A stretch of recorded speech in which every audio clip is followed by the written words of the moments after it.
just gets worse and worse. Normally, I would say that is correct when we get to the second hour of the program, but not when I'm joined by Johnny Molson on this Friday. Well, you are just far too generous with your compliments, Mr. Windmucker. I try to be the best I can. It is Mike and Molson with you here on WMAY this Friday, March 1st. Cheers. Yes, cheers to you as well. There's some people that do.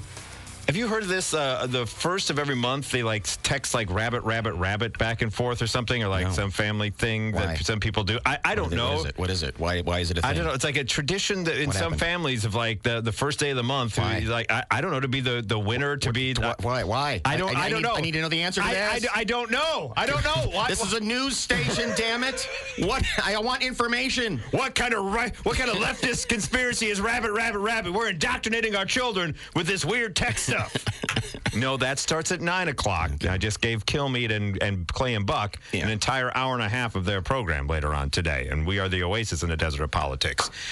Situation arose for this poor mom in Georgia. Let me introduce you to Diana Schaefer. Mm-hmm. All right, and so she's got a 12-year-old son, and what transpired was they were driving from one part of the state, Duluth, one city, to Beaufort.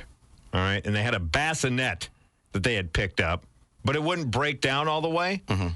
So in order to fit it in the car, they put the back seat down, right? So then you just have free access to the trunk. I got you. And the mom said, "Hey, just sit on top of the folded out bassinet and hold on to it for me as we drive." Right? Not optimal, but that's what we're having to look at here because I don't have enough room in the car. We've all been in that situation. Yeah. So, at some point, though, the child, the 12-year-old, made his way back to the trunk without her knowledge. So he's like, I'm getting off the bassinet. How could you resist? You're 12 years old. Yes. You're going to go climb in the trunk. Yes, so he climbs in the trunk, and not only does that, but he finds the latch, and so he opens it up and he peeks out at other people driving by. He pulled the kidnapper cord. Yes, he pulled the kidnapper cord, which in turn led people who were driving around her to immediately call the authorities. Who wouldn't? When you see a kid's head just kind of pop up and look around. So authorities come over. Oh, this is great. And she was eventually arrested for reckless conduct and a seatbelt violation. So the cops show up, and she tries to explain, I would never, it was a weird set of circumstances. I would never knowingly put my child in danger. I'm very active in his life. He was just a kid being a kid. And the officer's like, sorry, ma'am, I got to do what I got to do. I'm taking you in because of the optics of it all. Taking her in? Yes. Wow. She says, though, she's not angry for the arrest. And in fact, she said the night she spent in jail, she spent an entire night in jail over this, was a tough lesson, but an unforgettable one. For child endangerment, because he was in a trunk? For reckless conduct and a seatbelt violation. All right, yeah. Because, I guess a kid in a trunk is pretty dangerous. It's not dangerous, despite the circumstances of it all. So hilarious. How could that cop not go, oh, man, I would have done the same thing? Well, you're right. When you're that age, younger kids do that, but at 12 years old, you have an opportunity to be like, well, I'm going to see what it's like to be in the trunk. Of course. Of course. Who wouldn't? And I guess then, God bless her, but I feel bad in the fact that you try to explain the circumstances, but even with that explanation, in theory, to the letter of the law, it's kind of reckless to have a kid just sitting on top of a bassinet without a seatbelt that's just going to, and a kid's going to be a kid. Do you go back and ground the kid at all for doing that? I don't think you can punish that. I mean, mom had to spend a night in jail because you popped your head out of their trunk. Right. But can you willingly go then and be like, you're grounded? What were you doing trying to go back to I mean, it's just human nature. I don't think in good conscience she can. I don't either. I don't think she looks at the situation and goes, this is 100% on me. I've got a 12-year-old boy who's going to be who's just going to be a boy. A question, I guess, too, is if it's just her and him, why isn't he in the front seat? I just thought of that. Why would you not have just put him in the front seat? It sounds like from the description that she was trying to prevent the bassinet from sliding and banging around. Yeah, I guess that was the thing, that she put him saying, sit on it and then hold on to it for me. But you're right. So that, yeah, I mean, probably was a better solution. And I think that's why even if the cop comes up and you explain the whole situation to the cop, I think even the cop goes, yeah, that's all fine and good, but there's an empty seat right next to you that has the seat belt readily available, and he wouldn't have then popped his head out of the trunk. Would you have had the wherewithal, if you saw that on the highway, to immediately be like, call 911 and be like, I think there's a kidnapping on the road right now? Well, I'm trying to think what else you think. I mean, there's no That's other. True, right? I don't think there's another scenario. No, you're that right. You see a trunk suddenly pop open and a child is in the trunk. You're right. And you know they've pulled the kidnapper cord. That's why that's back there. Right. And so the only logical explanation is this kid has been he's been kidnapped. So immediately you pull over and call 911, or you try to remember the license plate and the description of the car. So that is quite the road trip. Why were station wagons ever legal?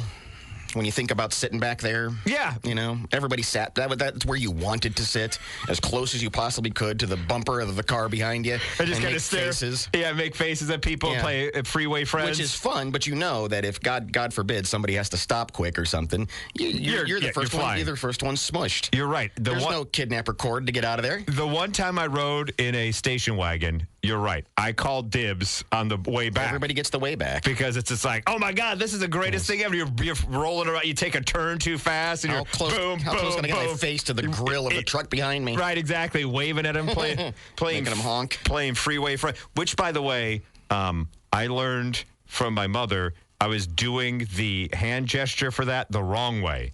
The way I was doing it looked like I was trying to get a free ride, as it were, when I was a child. I wasn't doing the you pull. were up and down? You were back and forth? I was back and forth, not up and down. And my mom's like, no. This is the correct way to do that, child. Not the other way. Yes, it is Mike and Molson with you here on WMAY. We will take a break. We come back from news. I have a celebrity version of Stop Me When It Gets Weird.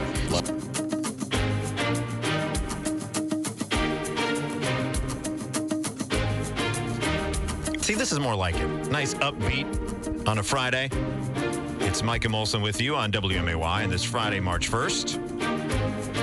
217-629-7970. That is the number to join the program.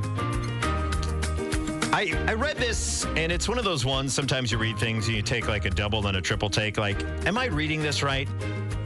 Which is why we're leading into this celebrity version of Stop Me When It Gets Weird. Okay?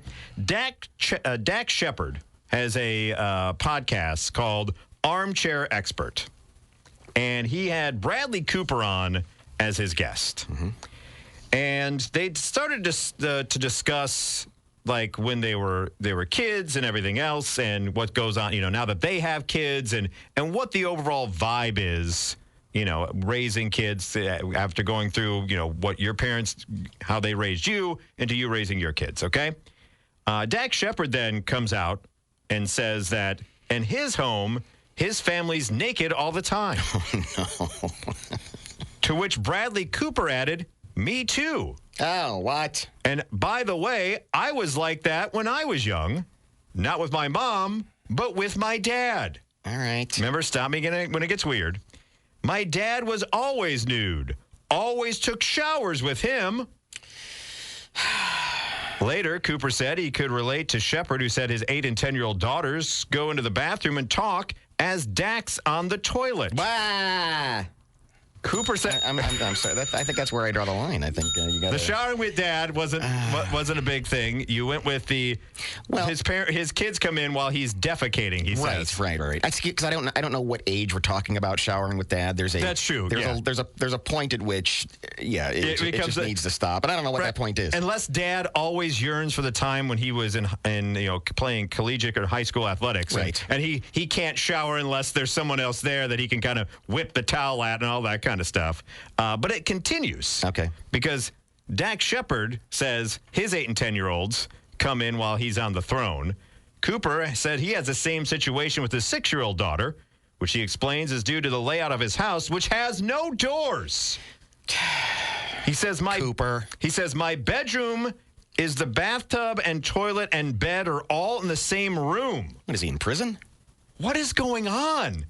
Is he living out of a closet? You're Bradley friggin' Cooper. Yes, I would like you to build a house and make it in modern jail style. Yes, please. He went on to say, it's 24/7, dude. We talk while I'm on the toilet and she's in the bathtub. That's the go-to. Okay. While the daughter's in the bathtub, you sit down at the toilet? What in the hell is going on here? Man, where are boundaries? Really? And this is where things get really strange, because I don't want anyone in the vicinity of the bathroom for a good 3 hours before, during, or after. There needs to be a buffer zone. Doing that. Well, first of all, what are you doing going to the bathroom? I understand you have a 6-year-old and you may still have to help them with a bath. Sure. I get that part of the equation. Fair. That's fair, right? But why are you then going, I'm helping you with the bath, but you know what? I got the urge. I'm just gonna sit down here and take care of my business while you're in the bath. That seems like cruel and unusual punishment for a father to do to their daughter. And I know that there's somebody out there, or at least out there in California, who thinks we're being all uptight about, come on, it's 2024. You can walk around nude if you want. It's like, I don't think you can. I don't think you can. I don't think you should be pooping in front of your kid. Right. The nude part, that's your prerogative, right? No, it isn't. You're not no, wrong. It isn't. You're not wrong, but, we've talked about the nudist camps and everything else. That's fine if that's what you want to be. And 217-629-7970. Are there more boundaries in your home than there is with Dax Sheppard and Bradley Cooper here, with his house with no doors and his toilet just sitting there in the bedroom? But it's like there needs to be boundaries when it comes to bath time and toilet time should not happen at the same time. Absolutely. Absolutely. That just should not happen. No. To your point, there needs to be a buffer zone between toilet time and bath time. I bet Bradley Cooper pees in the shower. Oh, I'm sure he does. You know he does, right? If he has everything all together, why wouldn't he? He doesn't care. He's one of those guys. He can't tell the difference. He's one of those guys going, it's all plumbing. Yeah. That's what it is. He doesn't know. Is this a shower? Is this a toilet? I can't tell the difference. I can't tell the difference. Yeah, I just build it all next together. To each other. Yeah, there's my bed. I just build it all together. Yeah. I'm going to stand on the kitchen table and wash myself. And I don't know what it is. Maybe it's a byproduct of, we've discussed it before, where as guys get older, they just tend to want to be nude more. I have thankfully not hit that stage in my life. But even I remember, I don't know, maybe it was a generational thing. Even my dad would come out every once in a while, like after a shower. And, like, he'd have kind of the towel kind of wrap, and then he'd be drying. It's like a hand towel. Yeah. But he'd be, like, drying himself off because he would, like, I don't know, like, try to check in to see, how much time I got left to get ready. Well, you have a clock back there. Wow. Why are you walking halfway down the hallway? But he was modest enough to stop before he would get in eye shot of, like, the front door, so that no one would ever be seen. He just kind of stood at the end of the hallway. And I'm like, what are you doing? And I know it's your house. You can do what you want, but come on. And I think there is a time limit, and I don't know what the number is. There's a time limit on how long you can be naked. I'm with you on that. Right? Because I think, it's okay. It's the summertime. You just got out of a hot shower, and it's all steamy, and the bedroom's steamy, and it's hot. Yeah. And you're just kind of trying to air out a little bit, cool off a little bit, and that's fine. You may sit for a second, just let everything. But after a while, you go, "This is ridiculous. I've got to put some clothes on right now." Well, it is gone. I've reached. Okay, the timer went off. Exactly. Time to get some clothes on there. Put something over that. Well, you hit on an interesting point because, but there's no one else in my home, right? It's just me and the wife. But, like, I'll get up a little bit earlier, obviously. And even then, it's like after I shower, my closet where the clothes are is in a different room. Mm-hmm. And it's like watching someone try to sneak into the Pentagon. Even though there's no possibility of anyone seeing me, I'm like I look around and make sure, and immediately run and like, oh, got the boxers on. Thank God. The mission accomplished. You're right. There should be a time limit on that. Yeah. And in no way should you ever take a dump while your child is taking a bath. I got out of the shower and I'm brushing my teeth this morning, and I've got a towel wrapped around myself, and there's nobody in the house. No, you have even my cat won't be around when I get out. He just goes and hides because you're a normal human being. It's just like at some point you got to go. I've been nude long enough. You're not a psycho. That's what it boils down to. You're not a psycho, and I don't. And there should be a rule that if someone is in the bath of the shower, and even if there's only one bathroom in your home, and you really got the urge, go to a gas station. Yeah. You got to go to a public. You can't. Those cannot be happening simultaneously. That would wreck a shower, wouldn't it? If you No knew matter how much you love somebody, if you're taking a shower and it's like all nice and it smells like cucumbers or whatever kind of soap you got, and then somebody comes in and goes, it just could wreck a good shower. Even if they use the poopery ahead of things, because you know what's going on out there, and it's a bath. And I understand maybe you're Bradley Cooper and you've been out on a shoot and you've been away from your child for how many months. That's not the bonding time that you want them to remember. Remember the good old days when you were in the bath playing with whatever toys you were, and the next thing you know, Dad dropped a deuce? This is why kids of Hollywood stars write books. Correct. And this is why you shouldn't have a podcast, Dak Sheppard, with all your weird going on there. We can hear that, it's not private. Right, exactly. Just kind of say, oh, yeah, my 8 and 10-year-olds come in while I'm dropping a deuce. Hey, I don't have any doors. Me too. I don't even have any doors in my home. It's great. What a wonderful way to raise children. Yikes. Freaks. Yeah, it is Mike. Weirds. It is Mike and Molson with you here on WMAY.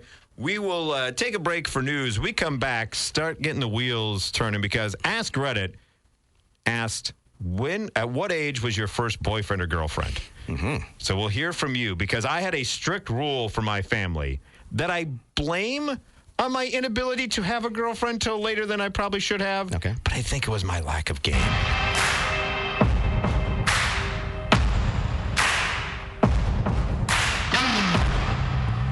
It is Mike and Molson with you here on WMAY on this Friday morning. Trying to have some fun. 217-629-7970 is the phone number. And are you having fun right now? I am. Are you having fun? Well, they're not. Out there in the world? I don't know if they are. Are you enjoying this? I don't know if they are. I'm enjoying making fun of Bradley Cooper taking a dump in front of his kid in a tub. Weirdo. Yeah, he is a weirdo. By the way, if the kid then dumps in the tub, I think he can't complain. Nothing you can do. It's learned behavior. Yeah. They're associating. They don't know. They're associating both together. They don't know where the boundaries are. Yeah, exactly. You weirdo. Yeah. It's just like apes at the zoo. He's going to walk around with a pile of it in his hand and just throw it at the kitchen table. And that's on you, Coop. Of course that's on you, my friend. You can't complain. No. 217-629-7970 is the phone number. Reddit. I love Ask Reddit. It's a nexus of the internet. They asked, what was your age when you had your first girlfriend or boyfriend? And I want to hear from people at 217-629-7970. Because, some people are like, I had it at 12. But did you really? I mean, you could say your boyfriend, girlfriend at that point, but were you boyfriend, girlfriend at that point? I like that weird age, and I don't know what it is, if it's like 10 or something, where if you are hanging out with a girl, there's always somebody who taunts you and says, yes. Mike's got a girlfriend. Yes. And now you're like all confused. It's like, well, I thought this is kind of what wasn't this the goal? Right. So 217-629-7970. So you don't know, and then you don't want to admit it, and then you do. Yeah, I mean, it was weird for me, like when you got to about 8th grade, right, is where, 7th, 8th grade is when that comes into the vernacular, right? And then you had to. Right. And you had to be going with someone. If you didn't, it was weird. If you weren't going, what was wrong with you? Well, here's a dilemma. Okay. Let me share with you from my past, okay? My mom had kind of laid down the law of you're not dating anyone until you're 16 and you can drive yourself. No one's going to deflower my boy. It was probably partly that, but it was more of like, I'm not chaperoning you around, yada, yada, yada, yakety schmackety. I know what these Aurora hussies are like. I know what the St. Rita girls are like. And so a situation arose, 8th grade, right? I'm playing football, basketball, whatever, and my mom was working bingo. Like they would have bingo as a fundraiser, and you're going to laugh at this name. Great name. Christy Periclita's mom. Oh, she sounds adorable. She was adorable. She must have been cute. Yeah, she was. And she was. Did she wear Jordache? I'm sure she did. I mean, we had to wear uniforms for the most part, but I'm pretty sure she was. She was out and wild. Yeah, she was a Jordache girl, I'm sure. Pour herself into some Jordache. Yeah, she did. Periclita totally had some Jordache. And so her mom basically somewhat accosts my mother and says, hey, does Mike not like my daughter because she really likes him and would like to go out with him? She wants to go. To which my mother said, yeah, we have a rule in the house that Michael can't date until 16. Yes. So the chance I had with Paracleta out the window. Yeah, that's too bad, man. Because my mom would refuse to be the chaperone in any type of quote-unquote date. But 217-629-7970, what was your age when you had your first girlfriend, boyfriend? Did you have the junior high romance, or did you have to wait until high school or later? No, I mean, nothing in junior high, nothing in high school. I don't know. I know I have 2 kids, but I'm not entirely sure I ever had a girlfriend. I don't know, and I know. Let me ask you this: the woman that you showed up in her dorm room, was that your girlfriend, or is that just a random friend? No, that was a John Hughes movie gone wrong. Oh, yeah, that story still. Now For me, it was always... It works in the movies. This is what I don't understand. The grand gesture. You should be able to stand outside of a girl's dorm room with a boombox over your head, and she's supposed to go, oh, my God, you're the one. You've been here the whole time. It's supposed to work, and it didn't work, and I will defend that to my death. It's not my fault. No, it's movies. I learned it from television. Yes, correct. And I learned, too, that being sensitive and writing poetry is supposed to also work, but having a Jewel CD and writing a girl a poem did not work for me very much in college. But the pressure in 7th or 8th grade, it was ridiculous, because like everyone started to pair up. In 8th grade, it was like you either were dating someone or you weren't dating someone. And I felt like an outsider. And you had to have a list of people you were into. Yes. Who do you think is cute? Correct. There was that part of the equation as well. And so it was so weird, because in 6th grade, it was like, you have the school dance and everyone would be on their sides, and the two shall meet in the middle. 7th grade, you started to see at the school dances, the couples were starting to form. And then in 8th grade, it was like, if you went to the dance without someone, torture. It was like you were just ostracized from the society of 8th grade. And I tried to explain that to my mom, but she stood pat on the rule. And so then when I got to high school and went to the all-boys military academy, there was that lack of interaction. Like, they had school dances with our sister school, but because never had that interaction, it was just like nothing. It wasn't until like 21 that I had a girlfriend. And I don't know that you were necessarily... Were you actually ostracized, or did you mentally feel ostracized? Because that's the thing that nobody gives enough to, is what you do to your own brain of, oh my God, I'm not doing this. I need to be doing this. That's a good point. I never looked at it that way. Yeah. It's not like people stopped talking to me and felt like I was some weird outsider. But in certain situations, you would feel that way. Mm-hmm. Of like, and the problem is too. And 217-629-7970, what was the age of your first boyfriend or girlfriend? Want to hear from you. I also was oblivious to signs. Oh, God, yeah. Like, so one of the girls that I went to junior high with went to a separate high school from me, but still we kept in contact. And it was like, I was like 15 or whatever. And, this is back when you had the landline. You'd be like, you get the call and mom would answer and you'd be like, hey, I'm going to take this. Get off the line, mom. Right. That kind of stuff.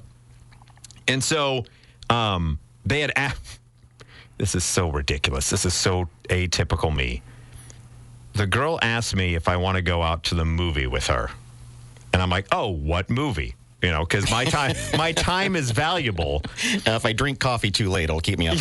Right, exactly. Yeah. So as if the movie was really meant. And she said, The Last of the Mohicans. Which is like That's a great makeout movie, because you don't have to. Yeah. Well, that's the reason you go. I did not realize. In my mind, I'm like, I think I've heard that's like 3 hours, and I have no interest in seeing that movie.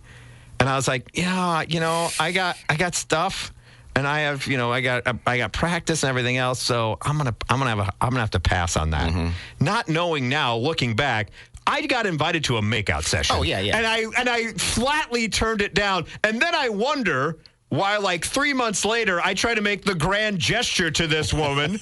I show up at her house on her 16th birthday with like roses and everything else, and she walks in with another dude. Of course. Because in my mind, I was like, oh, what the heck? Because I turned her down. No 15 or 16-year-old girl wants to go see Last of the Mohicans. She may as well said, do you want to come and watch a test pattern on the couch under covers with our pants off? And you would say, a test pattern? Why would I? That's boring. That seems super boring to me. Why would I want to do that? My time is very valuable. How dare you? Yes, I need my brain to be stimulated. Oh, God. Such an idiot I was back then. And you had to actually say the words, will you go with me? Those had to be the words that came out of your mouth. I don't know if that was true in your I got well, it'd be like go steady or like something. You had to make a declaration. It was never see. Then this is my theory on first dates. Is I can't pin a first date because it just sort of happens organically, and all of a sudden you're together. And I think for the most, I can kind of see that. You had to actually say, "Will you go out with me?" and make a statement. Yeah, and then you were going. And then you ask if you can go, and then you're going. And then all of a sudden you are. You're the item. We're going. Well, I guess, yes. When you're younger, that is a thing. And then as you get older, it gets more complicated, like, how many dates until we're actually a couple and all that kind of stuff. I froze. I really wanted to ask Amy Baskin to go with me. Hey, Baskin, you want to go with me? Didn't work out for you, and I just didn't. I couldn't do it. The words wouldn't come out of my mouth. Yeah, Paracleta, I missed out on, and then Katie Pinnell was the other one that asked me to Last of the Mohicans. There was Laura Fano and Stacey Henderson. Here's the funny part. Flip it. Yeah. Years later, after I denied Last of the Mohicans, Pinnell happens to go to college in the Quad Cities as well at Augustana. I'm at Ambrose. We're at a bar later after 21, and she mentions, she's like, hey, remember when I asked you that Last of the Mohicans movie? I'm like, yeah. She's like, why the hell did you say no to that? Yeah, remember that time I was standing nude in front of you? And I was like, it didn't seem interesting. She's like, do you think it seemed interesting to me? I was like, I'm so glad. And you know what? I'm good for her for coming clean. Yes. Because you probably would have spent the rest of your life going, I don't know what happened there. Right, exactly. And then I did. And she's like, sorry, you missed out, brother. Yeah, and I was like, you did. I did. You're an idiot. I am a giant idiot. More reasons than just that's for sure. It is Mike and Molson with you here on WMAY. Take our last break of the 7 o'clock hour. We come back. The NFL Combine's going on in Indianapolis. And besides all the physical stuff of the 40-yard dash and how many, 225, how many times can they bench press it, there's the individual player interviews, like a media session with the players. And some of the thoughts, one from a guy who used to play at Illinois. Yeah, welcome to Club Friday. Hell yeah. Setting the mood for your weekend. Let me hear you scream. Bum, bum, bum. They still do that? Do DJs still do that? I know they do. I think it's universal. Wah, wah, wah. That's just what they do. Shots for everybody. It is Mike and Molson with you here on WMAY. 217-629-7970 is the phone number. I wanted to play some audio for you, Johnny. Let me introduce you to one Tyler Owens. Tyler Owens is a wide receiver from Texas Tech. He's at the NFL Combine this week. And besides all the stuff they do with the 40-yard dash and the reps and the shuttle drill and everything else, it's a chance for the teams to get to know these particular players on a individual basis. Okay. One-on-one interviews. They also have media sessions. So for the players to learn how to deal with media, not that they haven't before locally with college, but sometimes, as a college athlete, you don't talk to the media as much as you will as a professional. So here's Tyler Owen, and someone brings up that they've done their background beforehand, and Tyler's a little skeptical of space.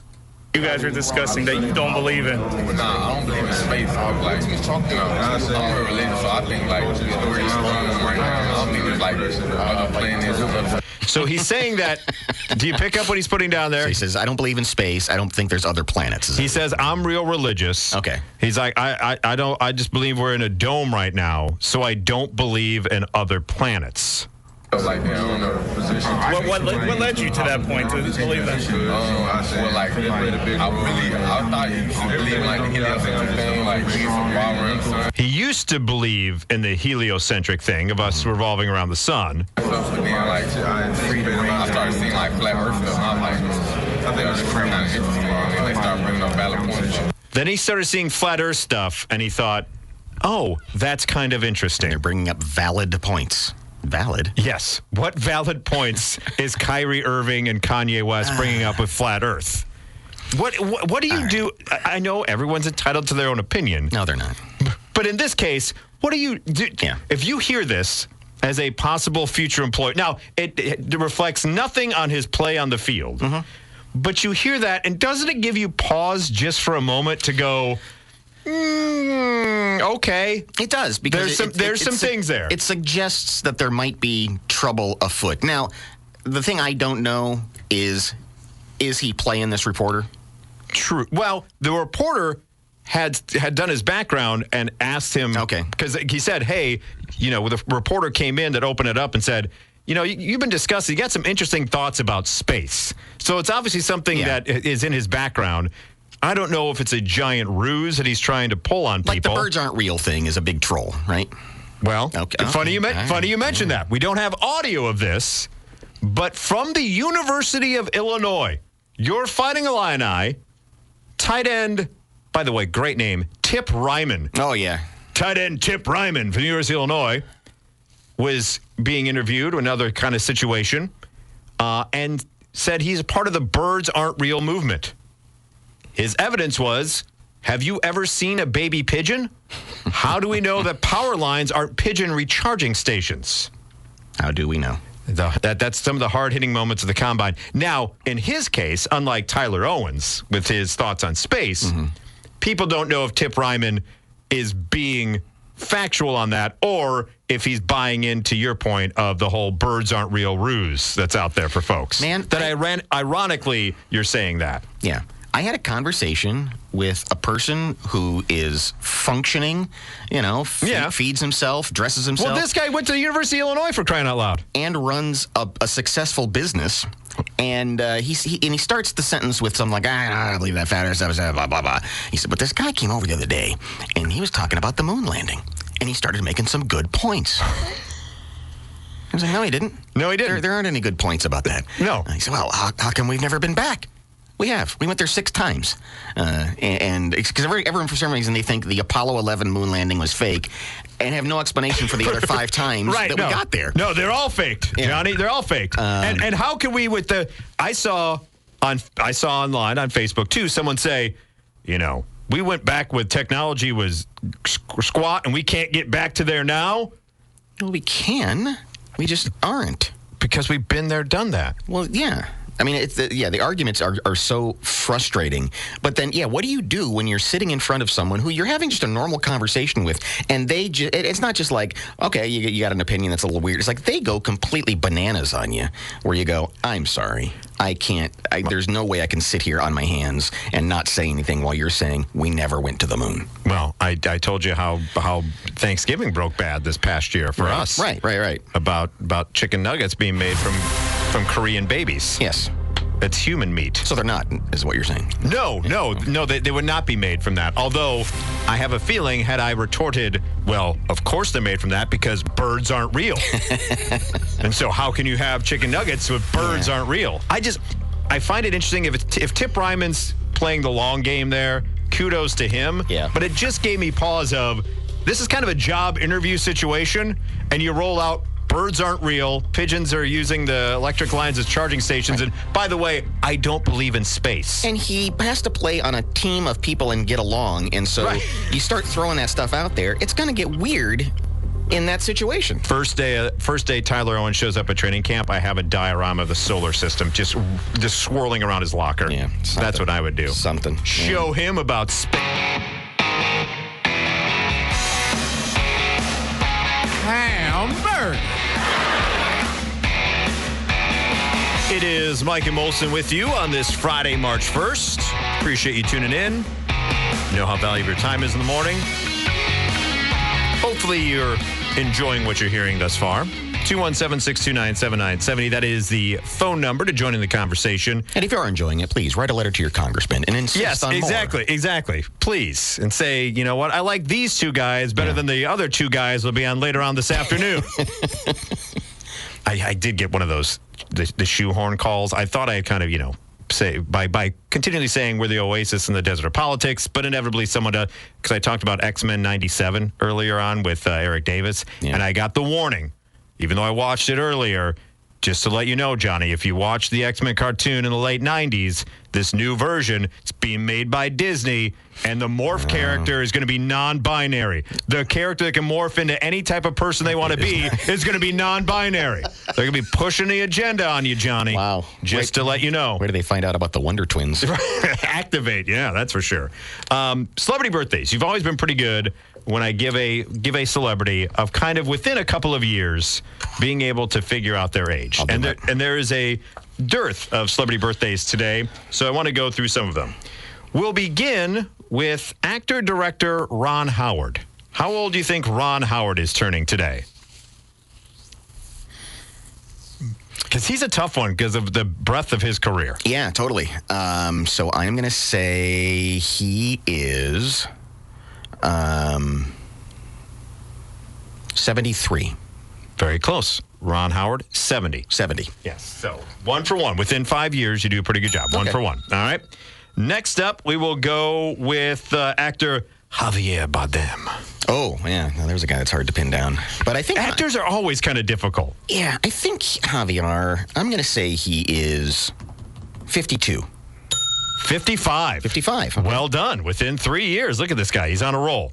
We'll throw a little curveball here. Pop singer Kesha. Kesha, yeah, boy. Because I never knew when Kesha first made it big.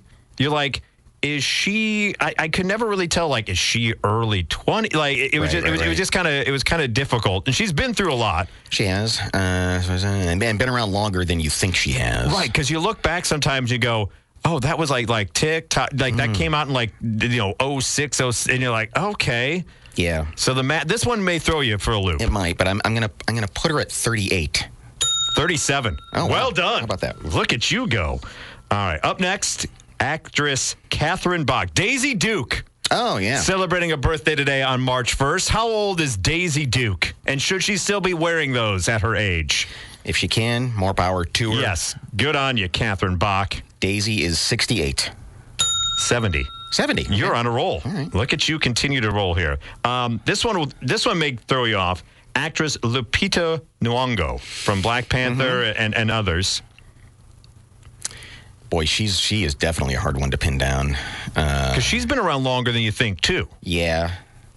And she just has a look, too, that is just... It seems ageless. I mean, she just seems... And the weird part about her with her career is, for those who don't know, Maz Kanata from the Star Wars prequels, which is a alien character, she motion captured. Yeah. And it's like, why wouldn't you just put her in the movie? She's just motion... Come on. Seriously. Yeah. Boy, I'm just going to say 33. I have no idea. And 41 for Lupita Nyong'o. Wow. Okay. Last few we have here. Justin Bieber. How old is Justin Bieber today? Because there's another one. Like, the problem with trying to put an age on Justin Bieber, and we've talked about this phenomenon before on the program, is some people are just etched in time in your mind at a certain age, and they never age past that. Right. So how old is the Biebs today? This one even I had to take a closer look at. 25? Within 5 years, 30. Justin Bieber. Justin Bieber is 30 today, ladies and gentlemen. Last two. I'm not taking that one as a win, but thank you. Well, I said within 5 years to start the parameters. So, Roger Daltrey of The Who. The Daltrey, I think, is 81. 80 years. You think about him, and you think about like the Rolling Stones and everything else, and they're still out there touring, playing. It's like, good Lord, I couldn't do that like now.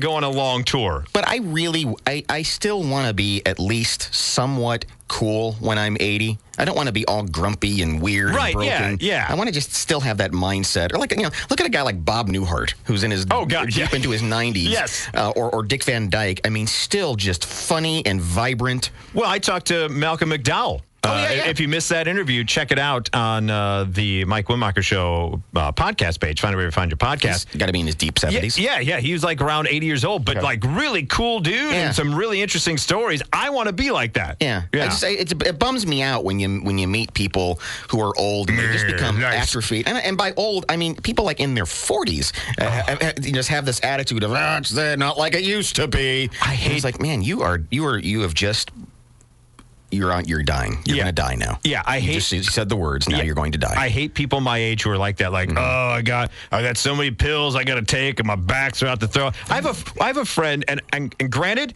I understand that working in the service industry can take its toll on you. But she's like in her late 30s. She's like, I'm breaking down. I can't do this the rest of my... I'm just like, what? I mean, physical things happen as you get older. It's not as easy. But it's just that mental attitude that frustrates me. And finally, last celebrity birthday today, actor Mark Paul Gosselaar. Zach Morris. How old is Zach Morris? Which, by the way, also on the show Franklin and Bash, which Malcolm McDowell wants another season of. He was on that show, and so we're championing for that. Zach Morris is... 56. Ooh, 50. 50. Okay. Yeah. Zach Morris is 50 years old today. Okay, so for those of a certain age, now you feel older because of it. Because you remember Zach Morris as the guy breaking the fourth wall and had all those wonderful ways to make money, like sneaking, screeching to take pictures of the girls' swim team and turning that into a calendar. Creep. God, you look back, that episode did not age well at all. Canceled for life. Yes, exactly. That's funny. Way to be preppy, as AC Slater would say. We'll take a break. When we come back, a list from Cracked of the funniest music videos of all time. Oh, all right. So we'll that's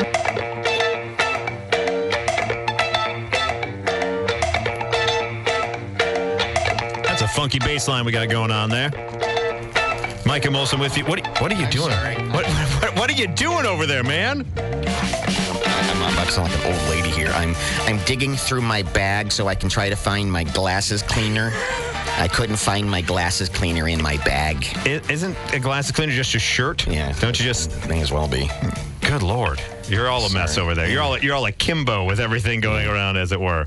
Because I carry around glasses cleaner, too. And that's the other thing that makes you... I was just talking about things that make you seem like you're old. And where's my wipe? Next thing is going to happen and be like, and in the middle of the night, I got to get up 3 times. I'm telling you. I don't know what's going on down there. But I need my Metamucil gummy. Yeah, I got to get regular. I've been stopped up. I haven't done a Bradley Cooper in a while. I'm telling you what. Oh, Lord. Yeah, 217-629-7970 is the phone number. Music videos aren't as pervasive as they used to be because of the, MTV doesn't play them on the regular anymore.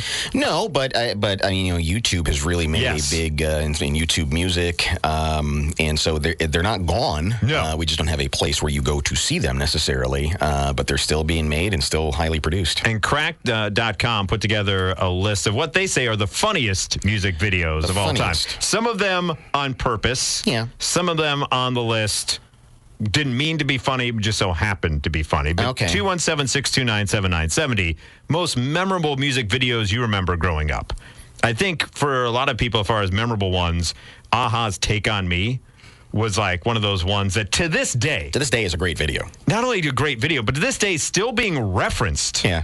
And other videos and TV shows and everything else. And that song is like 40 years old now. Yeah. It's ridiculous. So some of the ones on this list of the funniest music videos of all time. At number 10, they did 20. I'm not going through all of them.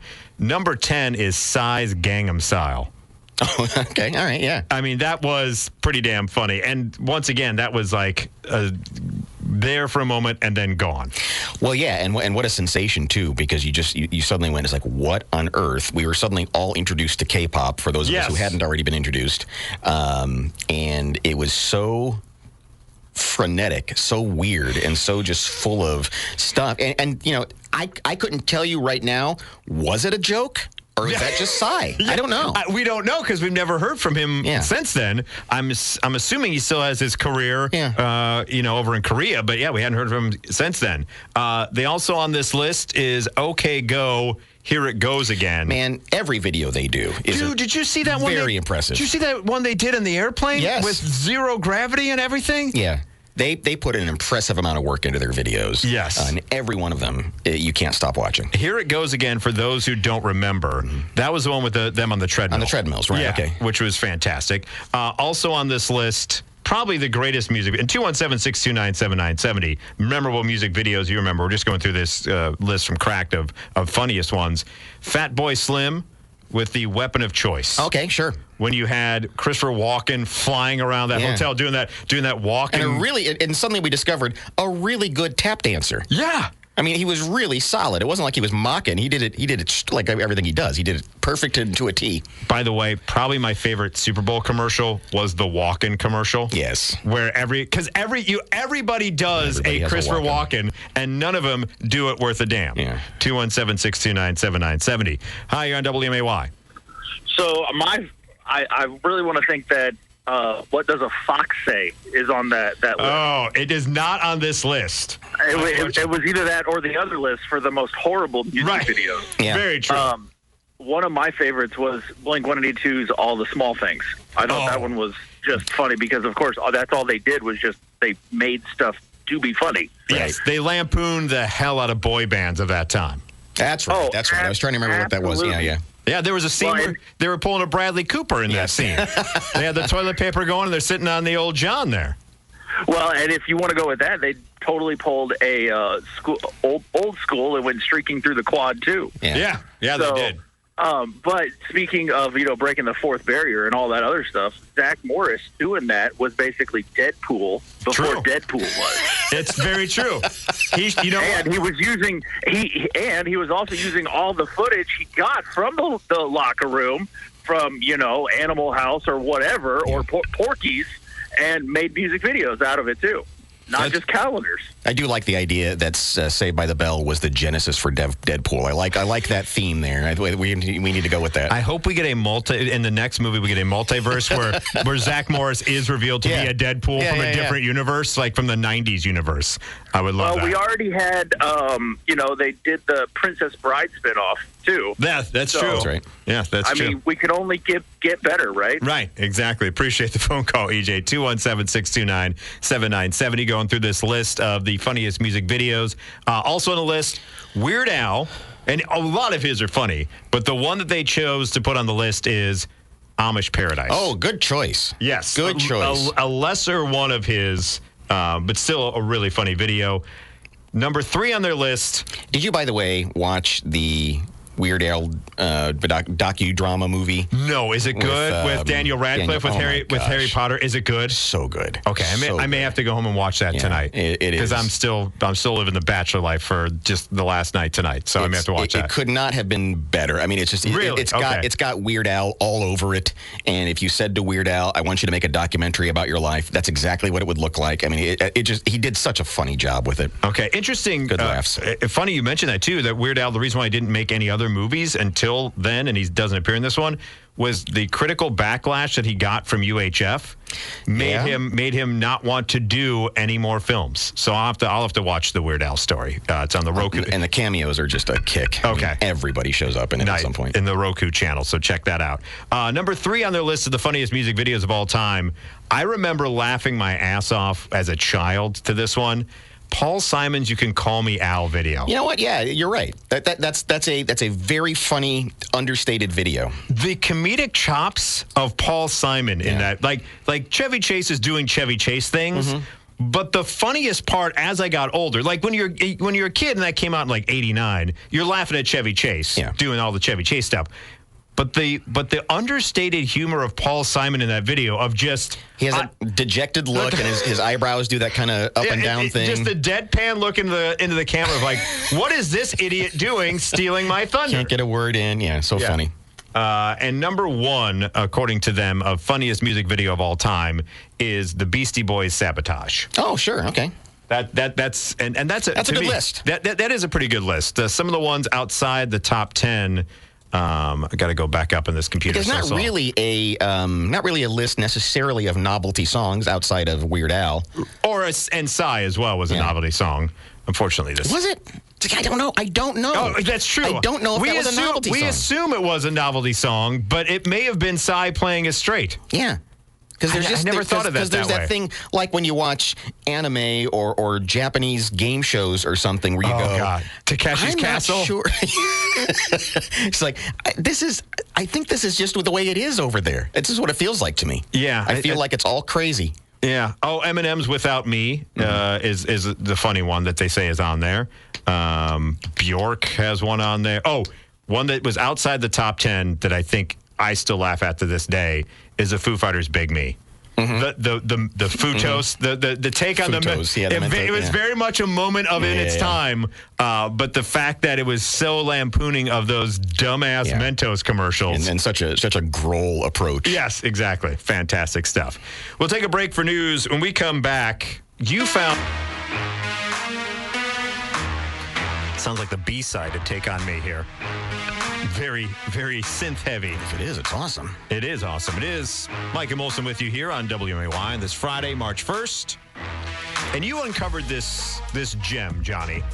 You are unlike any other when it comes to going down rabbit holes on YouTube. And this one, I thank you for. Well, so we've always had these conversations, and there's always articles about how to communicate with Gen Z, Yes. Make sure you know what Riz means. And on fleek. Is that still a thing? Or what's my drip? Or how's my fit? All that stuff. Yeah. But this was from a news station in Seattle, and apparently it's just going into the 90s, and they decide, hey, let's get a list of all the new phrases that are coming out so people know what to say. And I don't know. I was in the 90s. You were in the 90s. Yeah. A lot of our listeners were in the 90s. If any of these ring a bell, let us know. At 217-629-797. Maybe it is a regional thing, so sometimes slang is a regional thing. I don't think so. But here is This is Seattle, by the way. Yeah, that's so they're just about to hit give us runs. Yeah. They're just about to give us an entire new music movement. But instead, they give us this. Change everything. All right, here we go. Let's give it a listen. Hey, if you want to sound as if you've stayed up with the times, you know that awesome or big time will get the point across as in, that was an awesome evening segment I just saw. Okay, first off, no one in the history of ever has ever watched anything on the news and gone, man, that was an awesome evening segment. That's a little inside baseball there. Well, and it reeks of whenever your parents tried to use your slang. We've all been there. Very much so. Did you see that awesome evening segment on SportsCenter last night? I remember when the when Kool and the Gang's song "Fresh" came out. Oh yeah, she's fresh. Yeah, fresh. And somehow my mom got it into her head that was just what you called things that were cool. It's like, or somebody who was being sassy or something. I mean, she was going, you're being so fresh right now. Hey, isn't this fresh? It's like, stop. You knock it off. Just knock it off. Just whatever you're doing. Stop. Produce is fresh for you, and that's about it. All right. So awesome evening segment. Here we go. Well, here are some other phrases you'll want to know if you want to be sure to sound hip in the 90s. Yo. Agree. Yes, yo. Yo. Yo, as in Yo MTV Raps. But here's... Yo, Curb, what's up? Clutch the pearls. Said.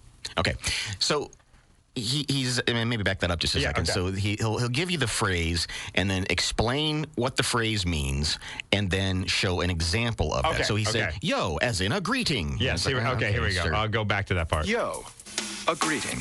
Yo, Curb, what's up? Yeah, so there you go. That's Clutch that. the pearls. Said in amazement or disbelief. Well, you know he's married. Clutch the pearls. Stop.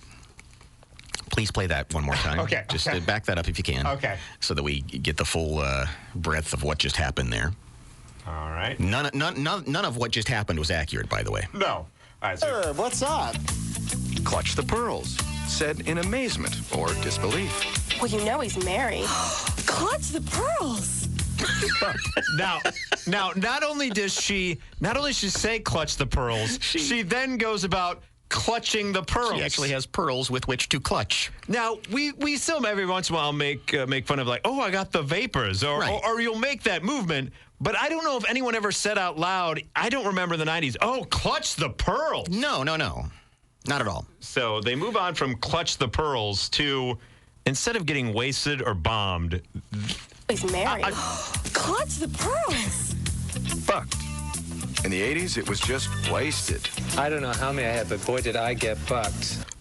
That was bucked with a B. Not the other thing. Bucked. I don't know anyone who's ever said that. Out of all the different vernacular and slang for getting hammered, getting drunk, getting wasted, getting bombed, getting blotto, I've never in my life said, man, I got bucked last night. So they're 1 for 3. Yes. I sure felt it the next morning. That was really the worst thing I'd ever done. I hope you didn't drive home. I love how it's a news segment, so you got to put in the PSA of make sure you drive home safe. No, because bucking and driving is the wrong thing to do. No one bucks and drives. It would make me clutch my pearls. Clutch my pearls. Look at him bucking and driving. No way. MacGyver, as in the TV show where the impossible is often accomplished. I can't believe you got off that speeding ticket. What a MacGyver. Stop. No, you don't say what a MacGyver. I have said I MacGyvered something. Yeah. Right? When you have nothing to work with and you're like, I MacGyvered my way out of that. I've used it as a verb, but I've never used it like, oh, man, you're such a MacGyver. Yeah, total MacGyver move. It's like, man. So they're 1 for 4, right? Right, yeah. Again, not Yo. even. Yo has been the only one. Yo, they got right. But yeah, man, I MacGyvered a couple of drinks together and it got all bucked. And, my mom was saying clutch the pearls because I was driving. I mean, it's just, none of this stuff ever happened. Yeah, I MacGyvered. Yeah, I love how you did all that together. You MacGyvered it, and I got so bucked, and then I found out she had a boyfriend. Clutch the pearls. What? Norville, to secretly undermine. What? I can't believe she saw your job. You've really been Norville. No, what was that even in reference to? I don't know. Like, I get MacGyver, I get clutch the pearl. Bucked is kind of maybe a thing that someone would say because they don't want to say the F word. But who in the history of ever, even in the 90s, said, oh, my God, you got Norvilled? Yeah. What was that even reference to? I don't know. And see, this is where this gets so ridiculous. Is we're still 30 seconds away from more slang, and they've gotten one right. Yeah, I'm looking. According to Urban Dictionary, they're saying it's an 80s slang for an over-the-top, uptight brown noser who's extremely annoying. But I still don't know why you would be Norvilled. Yeah. Black & Decker, or a real tough assignment. You get the analogy, right? This job is a real grind. It's just a Black & Decker. What? It's a real Black & Decker? And I know, sometimes... Does that mean the job sucks? No, it means it's hard. Okay. It's difficult, like a Black & Decker, like a screwdriver or a drill, difficult things. Right, exactly, that kind of stuff. I just remember, and I can't say it on the air, but there was a rhyme for Black & Decker, then you would finish it off with something else. But, and again, I'm trying to figure out, because sometimes, these things are just a quick flash, they come and they go, but I have zero, this is like one of those Mandela effect things, right? Correct. Where we're being told something happened in the past that we know didn't happen. And this isn't something that was like redone, ironically. This is when they found back in the archives of their particular TV channel out in Seattle, and they were saying, this is prepping you for the 90s. Yeah. You're going to clutch the pearls, you're going to Black & Decker, you're going to get bucked, you're going to MacGyver. So one has to assume, and you didn't have the internet to search, but somebody must have gotten around a conference table and said, what are you hearing your kids saying? Well, my kid said clutch the pearls when I told him some bad news. I have no connection. No. Some phrases may be around forever. Well, look, I got to run. Peace. Bye, Tom. Peace is still around. Peace. So they got 2. They bookended it with things that they got right. Yeah. Yo and Peace worked. Seemed to be. Everything else in the middle of that was just downright awful. One last word for words of the 90s. You got to remember that hip slang changes rather quickly, so if you want to use any of these phrases, Stop that. Okay, hang on. Stop that again. Okay. I just want you to listen to how erudite he is when he says, hip slang is rather trendy. Rather trendy. Rather. One last word for words of the 90s. You got to remember that hip slang changes rather quickly, so if you want to use any of these phrases, you better use them in a hurry. I mean, think of Bart Simpson. Cowabunga is dreadfully out of date. No, Cowabunga is actually more to date than any of the other crap that you've given me. Very true. I know when I tell you that, you're going to clutch the pearls and be like, oh, that guy Norvilled me. But Cowabunga is still more in our vernacular than any of that crap. Yeah, I'm just curious if anybody remembers saying anything. Out of style, and you don't want to appear bizotic, do you? I don't know what that is. YouTube Premium is ad-free YouTube. What is bizotic? Bizotic? I have no idea. You don't want to appear bizotic. I got to look that one up. Yeah, too. good Lord. So I just, it's fascinating to me because, you could have... Because there was a question on Reddit too of what bit of slang from your youth you haven't heard in ages, and 217-629-7970, and some of these that people haven't heard were still things that kind of come up even ironically, like talk to the hand. Right. Or psych. Remember that when you you pull that psych, home slice, all that kind of stuff. Yeah. That works. And so there's 3-4 examples right there of things that did exist in a small period of time. Correct. There was a time when you said them, and then people just stopped saying them. And if it would have been in this video, I would have gone, oh yeah, that's a cute little look into 35-year ago history.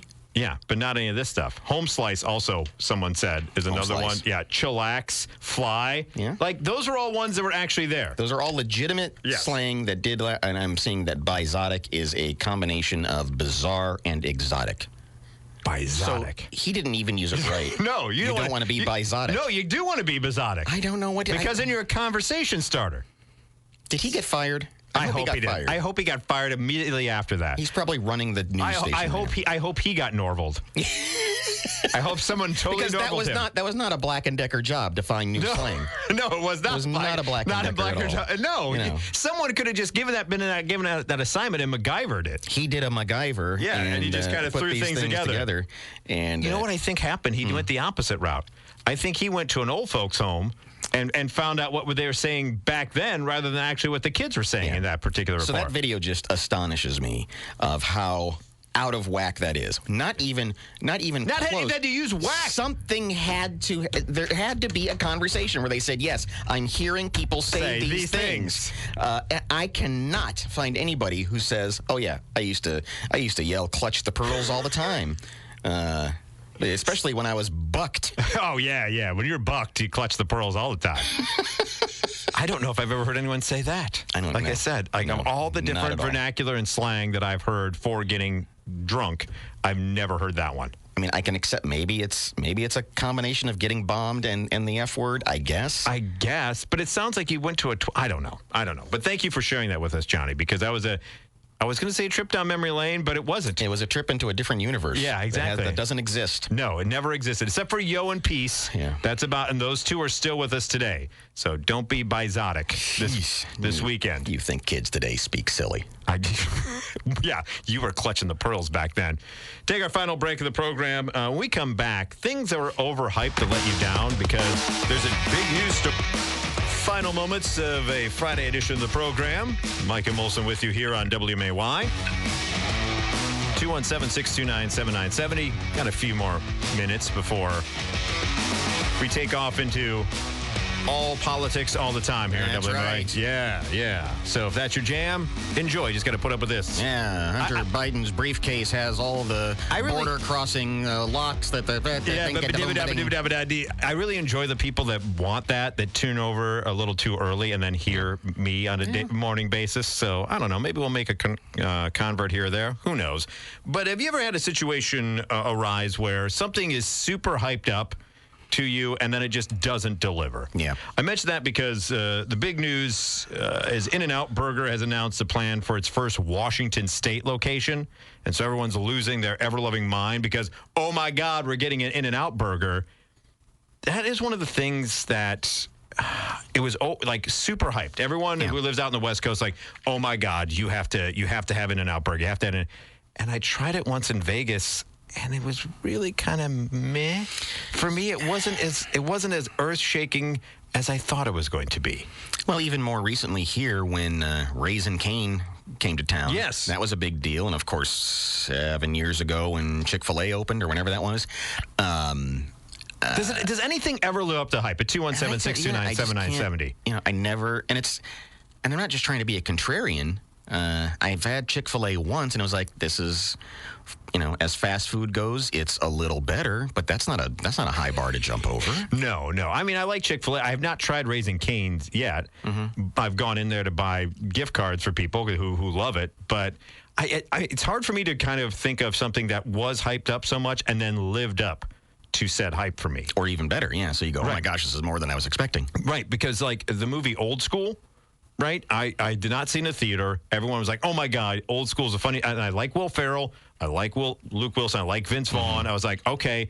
And it's a fine movie. I'm not saying doesn't have laughs in it, but it was built up so much for me that when I watched it, I was expecting to just almost pee my pants laughing. and I had a couple of chuckles. That happened to me with Office Space. Yeah, that was another one. That I was told that I would absolutely be doubled over. I'd have to watch it 4 times to get all the jokes.